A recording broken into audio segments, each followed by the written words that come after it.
Hey guys, welcome back to Broke Boys Armory.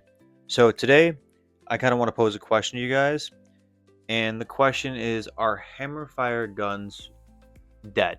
And by what I mean by dead, I mean like are safe queens. They're used maybe for matches. They're used for basically range toys. They're not, if you go online or if you even go on about if you're living in an open carry state, you're not going to see a terrible amount of hammer fire guns. You may see some 1911s, but you're mostly going to see striker fire systems, whether that be online or in person, even for like duty guns.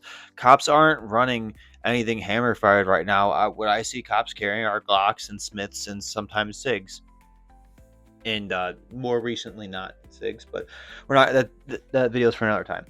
So today I brought over like a sample size of guns, what I would call some Wonder Nines, and to kind of go down the line of how Hammerfire got to where it is today and what I picked to what I picked.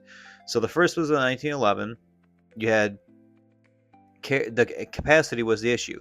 Then CZ and Beretta fixed the capacity issue by being chambered in 9mm and have 15 rounds, but they were heavy. Smith & Wesson came out with a 59 series being a little bit lighter while offering that same capacity. They're shortening the barrel. This model shortens the barrel, shorter sight radius, same capacity, alloy frame, alloy or aluminum frame, I can't quite remember. And it's a little bit lighter than those two offerings. Ruger, later on down the line, comes off with a polymer frame, as you can see up there, and it is going to be lighter than all three of those while still offering you the same 15 plus 1 capacity, having that same barrel length and sight radius, and still being, going along with theme here, hammerfire.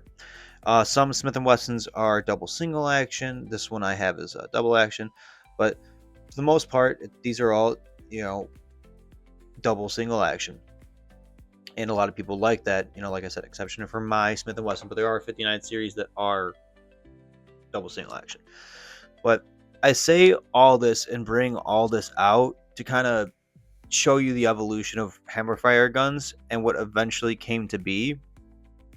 And what came to be is the following. Drum roll, please. There is no drum roll because I can't play the drums. HKP30SK. So this is combining the features of going along with the polymer. It's having a little bit shorter barrel and sight radius, having a little less capacity, but this gun shoots well. As you can see, I'm rolling in some footage here. It is a very shootable, controllable gun. It's actually a pleasure to shoot. It doesn't sit and be a safe queen. So I figured if I'm going to give hammerfire guns the fair shake that they need to get, this is the gun to do it with.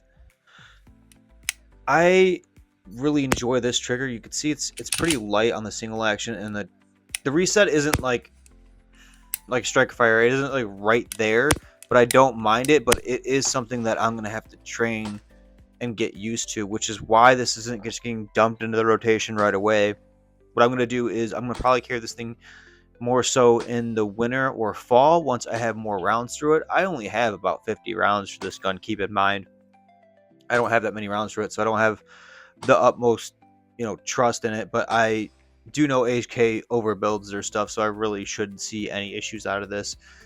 This is the double single action. This is not the Leo version of the gun, and I don't know if I said this is the HK P30 SKV3, if anyone's wondering. But it has decent sights. I've went over this gun in another video. I just kind of want to update you guys on kind of that question of would any of you guys actually carry a hammerfire gun while there's so many striker fire options to this day that might actually even be better?